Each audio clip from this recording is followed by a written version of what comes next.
Oh dear daughter-in-law, it seems we left our wallet at home and the cards too, Lisbeth said with a playful chuckle, her eyes glinting with expectation. The table erupted in laughter as her husband Cornelius joined in, their mirth echoing through the lavish restaurant where the family had gathered for a grand dinner. The bill, a staggering 200,000, arrived and the in-laws' laughter rang even louder, as if the absurdity of the situation was a private joke. But their joviality came to an abrupt halt when Annalisa, seated calmly at the table, spoke with a quiet resolve that cut through the noise like a blade. Annalisa had married Don not solely out of love but with a fragile flickering hope of building the kind of family she had longed for as a child, one filled with warmth, unity, and mutual support. Her own childhood had been a patchwork of discord, her parents entangled in endless arguments, their voices sharp with resentment. They had never managed to provide her with the sense of security and love she craved. Don, with his soft demeanor and apparent inability to navigate life's complexities, seemed to Annalisa like a gentle soul in need of guidance. She saw in him a kind of innocence, a childlike quality that stirred her protective instincts. Having grown accustomed to shouldering responsibility from a young age, Annalisa embraced this role with a quiet determination, believing she could nurture him into the partner she dreamed of. In the early days of their marriage, things seemed promising. Don was attentive, his affection genuine, even if tinged with a certain immaturity. He frequently sought his mother's advice on matters big and small, from career decisions to trivial household choices. At first, Annalisa dismissed this as a sign of his deep family ties, a trait she found endearing. She held on to the hope that with time, he would grow into a more independent man capable of standing on his own. She reassured herself that his reliance on his mother Lisbeth was temporary, a phase that would fade as their marriage matured. But reality soon painted a different picture. It became painfully clear that Annalisa's financial stability far outstripped Don's.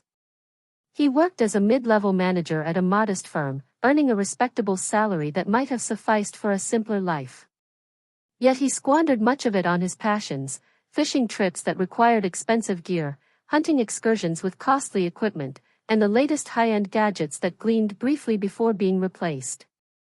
Annalisa, by contrast, held a prestigious position as the financial director of a prominent company.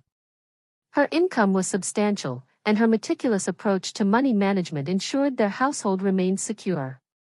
She had always prided herself on her ability to plan, save, and invest wisely, a skill honed through years of self-reliance. From the outset of their marriage, Don's parents, Lisbeth and Cornelius, made a habit of organizing lavish family gatherings. In the beginning, these were cozy affairs, intimate dinners filled with laughter and shared stories. But as time passed, the events grew increasingly extravagant. Birthdays became grand spectacles, anniversaries transformed into opulent celebrations, and even minor milestones warranted gatherings that rivaled high society galas. Relatives and friends, some distant and barely known, filled the guest lists. The tables groaned under the weight of gourmet dishes, and the venues, always upscale restaurants or banquet halls, reflected a taste for luxury that Annalisa soon realized she was expected to underwrite. Lisbeth had a particular talent for dropping subtle yet pointed hints. "Oh, Annalisa, you're so brilliant with budgets," she'd say with a warm smile that never reached her eyes. "Don's hopeless with these things, but you're such a clever woman."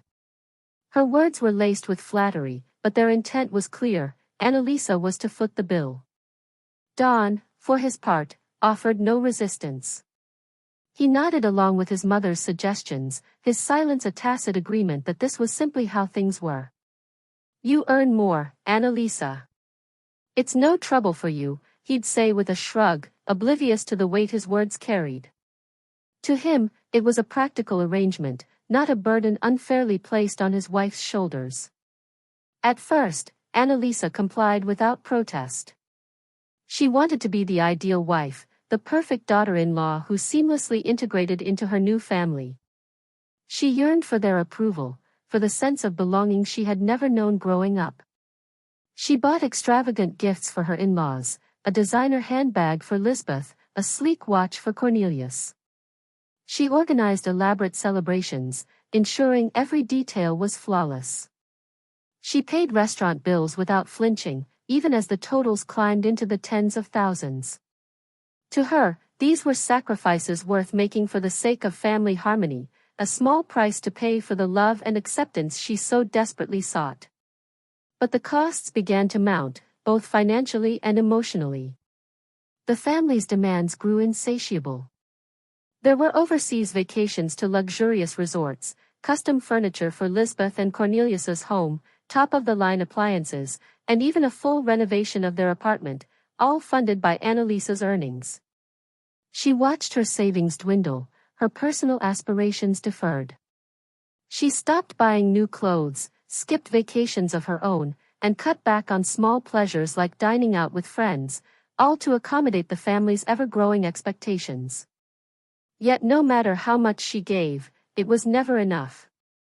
Lisbeth's requests became bolder, cloaked in feigned concern for Dawn or their future grandchildren. "You wouldn't want Dawn to feel embarrassed, would you?" she'd say. "Or it's for the family, Annalisa.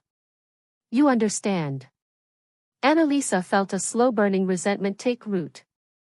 She worked grueling hours, her days consumed by high-stakes meetings and complex financial strategies, only to see her earnings siphoned off to fund a lifestyle she didn't choose. She began to feel like a stranger in her own life, her identity reduced to a provider, a role she had never signed up for. Memories of her childhood surfaced unbidden, her mother's weary face after long shifts, her father's absence, the weight of responsibility Annalisa had carried even as a girl. She had vowed to build a different life, one filled with love and mutual respect. Instead, she found herself trapped in a cycle of obligation, her efforts unacknowledged, her sacrifices unseen. The breaking point came when Lisbeth approached her with yet another request. "Annalisa, my back is simply unbearable," she lamented, her voice dripping with practiced woe. "The doctors insist I need a spa retreat, a proper one, you know, for my health. But Cornelius and I, we just can't afford it on our pensions. You understand, don't you?"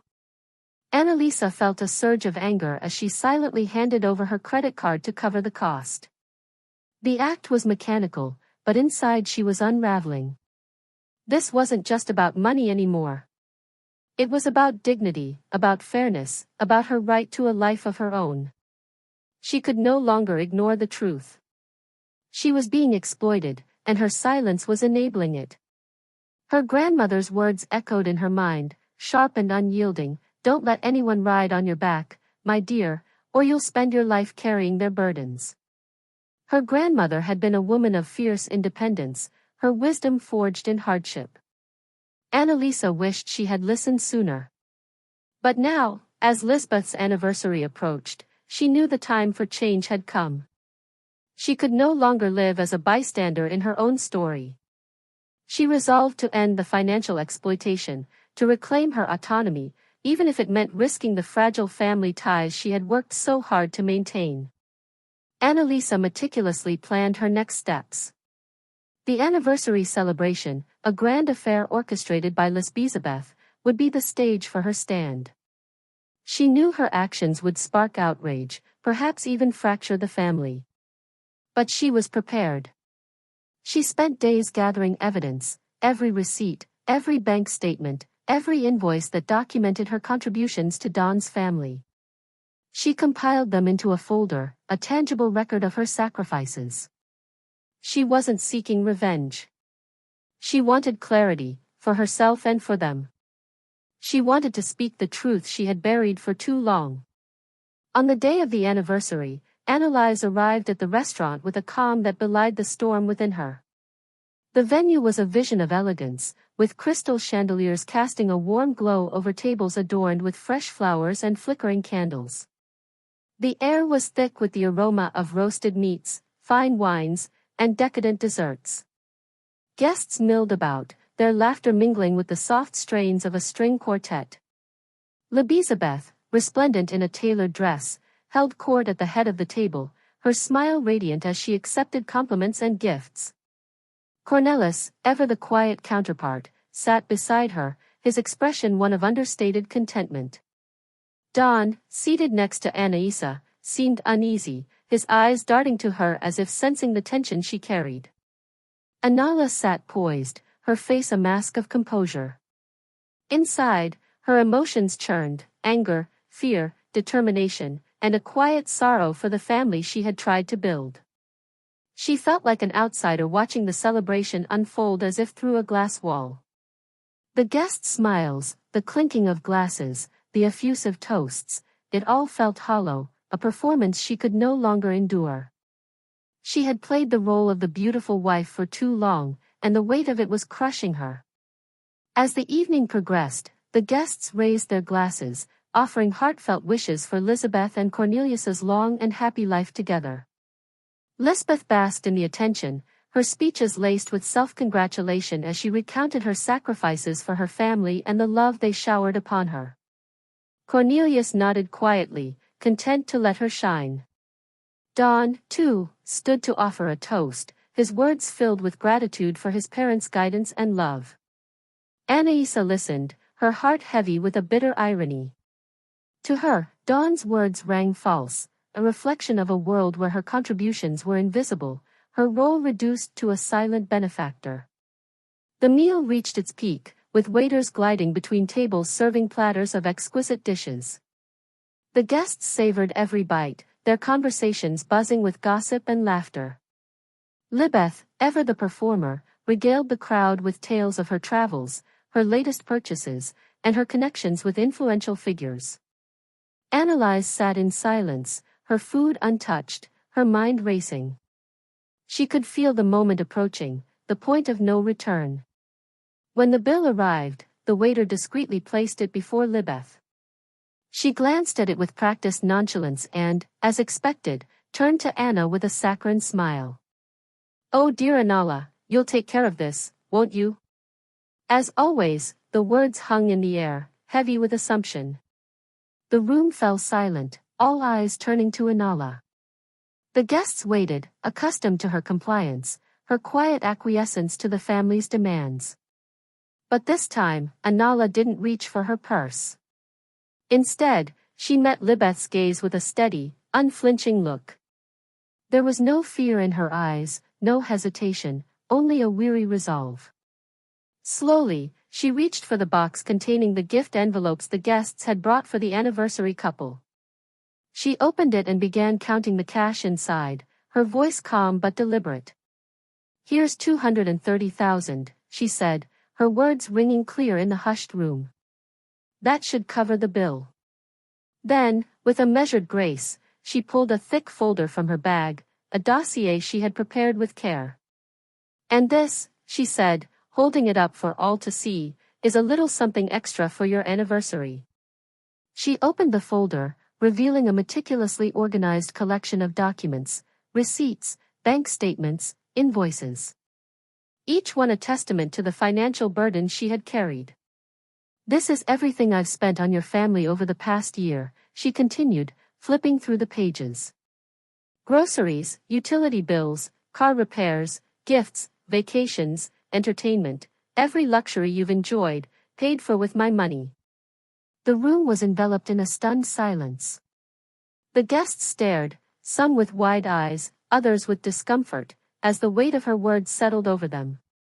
Libeth's face flushed a deep crimson, her expression a mix of fury and humiliation. Don sat frozen, his mouth slightly agape, unable to process the scene unfolding before him. Cornelius averted his gaze, his hands clasped tightly in his lap, as if wishing to disappear. Annalisa's voice remained steady, though her heart pounded. "The total comes to nearly 1,000,000 rubles, she said, her tone unwavering. 1,000,000 rubles, earned through my hard work, spent on your pleasures without a single thought for what it costs me, not just in money, but in time, in dreams, in my own happiness." She paused, letting her words sink in, her eyes sweeping across the faces of the guests. "Today, I'm done. I will no longer pay for your indulgences. I'm tired of being your cash cow, your safety net. I want to live my life, to pursue what brings me joy, to spend my money on myself." Libeth sat rigid, her face a mask of stone. Cornelius seemed to shrink further into his chair, his discomfort palpable. Don looked as though the air had been knocked out of him, his eyes blinking rapidly as he struggled to comprehend her words. The silence was suffocating, broken only by the faint clink of a glass as someone shifted uncomfortably. Annalisa rose from her seat, leaving her dessert untouched. She felt the weight of every gaze in the room but refused to falter. She had done what she came to do. The truth was out, laid bare for all to see. Now she would face whatever came next. Don snapped out of his daze, leaping to his feet and nearly toppling his wine glass. "Annalisa, what are you doing?" he rasped, his voice thick with shock. "Why would you air all this in front of everyone?" She stopped, turning to face him. Her voice was calm, but there was steel beneath it. "Because this concerns everyone, Don, and because I can no longer stay silent." She saw the confusion in his eyes, the childlike bewilderment of a man unaccustomed to confronting hard truths. Don had always avoided problems, hiding behind his mother or her, expecting them to shield him from reality. But now that reality was undeniable and he was unprepared. Lisbeth recovered, her face contorted with rage. "How dare you," she spat, rising from her chair with a dramatic flourish. "You've ruined my anniversary, humiliated us in front of our guests." Annalisa sighed, weary but resolute. She had anticipated this reaction. Lisbeth would never take responsibility, always deflecting blame onto others. "I didn't come here to humiliate anyone," Annalisa replied, her voice steady despite the storm within. "I came to tell the truth, a truth you've all ignored for far too long." Lisbeth scoffed, her eyes flashing with disdain. "Your truth? You're just jealous of our happiness. You think we don't see how you resent Don, how you want to turn him against us." Annalisa felt a surge of anger, years of suppressed frustration rising to the surface. She had endured countless slights, manipulations, and accusations, but she would not be silenced now. "I don't resent Don," she said, her gaze locked on Lisbeth's. "I want him to be his own man, to make his own choices, to earn his own way, to take responsibility for his life. But you've kept him tethered, trapped in a gilded cage, never letting him grow into the man he could be." Elizabeth raised her hand as if to strike, her face twisted with fury, but Don caught her wrist. "Mom, stop," he pleaded, his voice trembling. "Please, just stop." Elizabeth wrenched her hand free, turning on him with venom. "You were never weak," she hissed. "She's the one who's made you this way." Annalisa shook her head, a sad smile tugging at her lips. "It's not me, Lisbeth. It's you. You've controlled every aspect of his life, every decision, every step. You've never given him the chance to stand on his own." Cornelis, who had remained silent throughout, finally spoke, his voice soft but heavy with resignation. "Lies, maybe Annalisa is right," he said, his eyes fixed on the table. "Maybe we need to reflect on this." Lies turned on him, her expression one of betrayal. "You've always been spineless," she snapped. "And now you side with her." Cornelius fell silent, his shoulders slumping. Annalisa felt a pang of pity for him. He was as trapped in this dynamic as she had been, a quiet man caught in the shadow of his wife's domineering presence. She turned to Don, who stood motionless, his head bowed. She could see the turmoil in him, the pull of loyalty to his mother warring with the dawning realization of the truth. She knew this moment was agonizing for him. But she also knew he had to choose his path. "I'm done paying for other people's pleasures," Annalisa said, her voice quieter now but no less firm. The words carried the weight of a final judgment. The guests, once animated, now avoided her gaze, their discomfort palpable.